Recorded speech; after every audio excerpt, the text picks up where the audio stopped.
What's up, guys? Welcome to Movie Emporium's Flashback Reviews, where we take movies from our past, break them down, and tell you what we think about them. As always, if you like what you see, remember to rate and subscribe. Check out the YouTube channel, Facebook, and Twitter. Email andthepullo113@gmail.com if you have any questions. So we continue once again our quest for Avengers Endgame. We go to the second film of 2014, which was Guardians of the Galaxy. Guardians of the Galaxy is an interesting movie because I remember when this movie was actually how can I put it? When it was introduced through a press conference from Kevin Feige. Of course, we had the Captain America, we had the Thor, Iron Man 3. All these movies were introduced, and then we got something called Guardians of the Galaxy. This is the first movie that I don't care what anybody says, unless you're a deep, huge fan of Marvel movies, you've never heard of the Guardians of the Galaxy. I mean, who has ever heard of Star Lord or Drax or Gamora or Rocket Raccoon or Groot? Nobody had heard any of these characters before.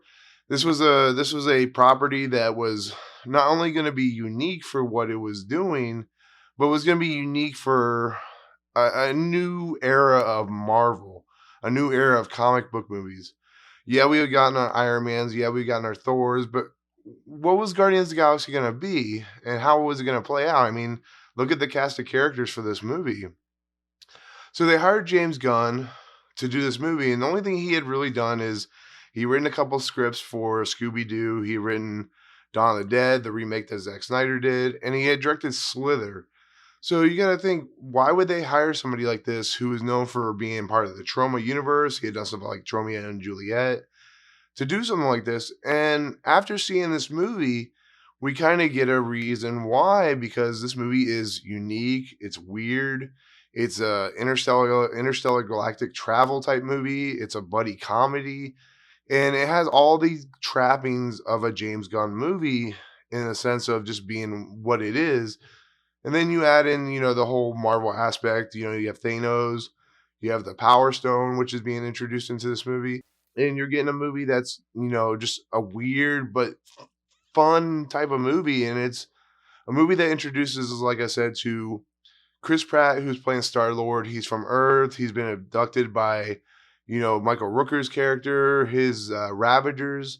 And he is basically a Ravager himself. He goes out and he finds things to basically sell on the black market, and he comes across this orb which holds the Power Stone, and he is being chased after by John Hansu's character, who's part of the Kree, who we actually remember from now Captain Marvel because he was in that movie as well.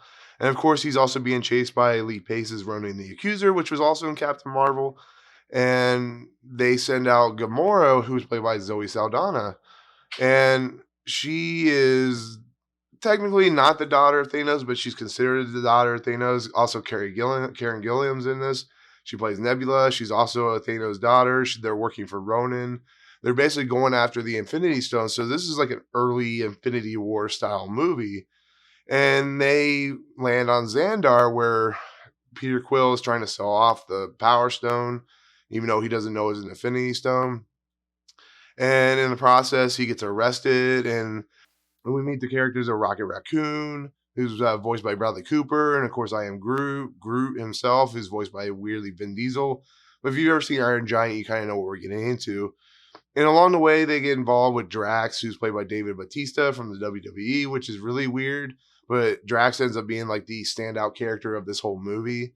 And they get sent to prison. They break out of prison. That's a whole fun sequence about how this team is starting to slowly form together. And so they, go to Nowhere, which is like a haven for criminals. They meet the Collector, who is in the end of Thor: The Dark World, in the end credit scene, who's played once again by Benicio del Toro. And we finally learn kind of what the Infinity Stones entail. We kind of find out why Thanos and Ronan the Accuser are going after the Infinity Stone, is because it has the power of, affecting the universe. It has the power of just taking the universe and creating it for their own. And it's just an interesting movie about how all these like misfits, they call themselves a-holes or assholes or whatever you want to call it, how they have to band together to stop Ronan the Accuser from taking the Power Stone and destroying Xandar. And in the process, they have everybody coming after him in the to take him down. And when Ronan ingests the Power Stone, puts it on his big whatever hammer, he pisses off Thanos, and Nebula, goes with Ronan the Accuser, and it's interesting to watch, and it's funny, and it's just goofy, and this movie shouldn't work, but it really does. It's like, it's the reason it's one of the best MCU movies in the world, because all these characters, the Chris Pratt, who was known for Parks and Recreation, Zoe Saldana, who's been kind of like rising up in the ranks through Star Trek and Avatar. And like the David Bautista. Why is David Bautista in this movie? Because it's a brilliant move. The guy's funny. The guy has some great lines in this movie, and it just works. And everything about this movie works. It moves it into a new international or intergalactic type of movie. It spreads the Marvel Cinematic Universe into a bigger, wider breadth of world. And I guess you gotta thank James Gunn for this movie, because it just boggles the mind how good it is, and how funny it is, and how just a breath of fresh air it is. You had the Iron Man 3 and Thor: The Dark World, but this is probably the best year that Marvel ever had in terms of originality and moving the genre forward, and just creating a new sense of wonder. And I love it. I love the fact that there's these 5 characters that are just so different from one another, who have to learn to work together, and they do it so well. And that's not on top of the action sequences, which are really good, and the heart that Peter Quill has and all the characters have. Peter Quill is dealing with a mother who died of cancer, which comes into effect in Guardians of the Galaxy Volume 2, which we don't know at this point. And he's a guy that, was stolen from the life he had, but in the process has a better life for that, and is able to cope with that. And then you see it play out, with the Walkman that he has, because it's really important to him. It's something that involves with his mother. And I just like the fact that, dealing with a situation like a dying mother can be a really cliched moment, but it really works here.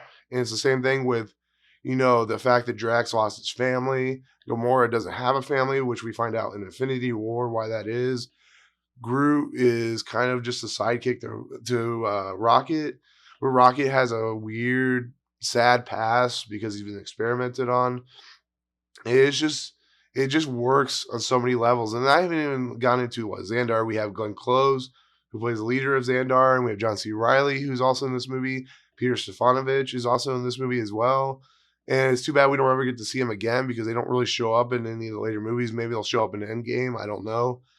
But this movie just works. It works on so many levels. And you got to give credit once again to Kevin Feige for going past the norm of hiring a big name director, because James Gunn was not a big name director. And it really works here. It really just moves the needle into a bigger sphere. And it's too bad James Gunn got kind of screwed over because of some of the crap he said in the past. But this movie, like I said, it just works. It's fresh. It just does everything that just blows your mind. It gives you another Infinity Stone.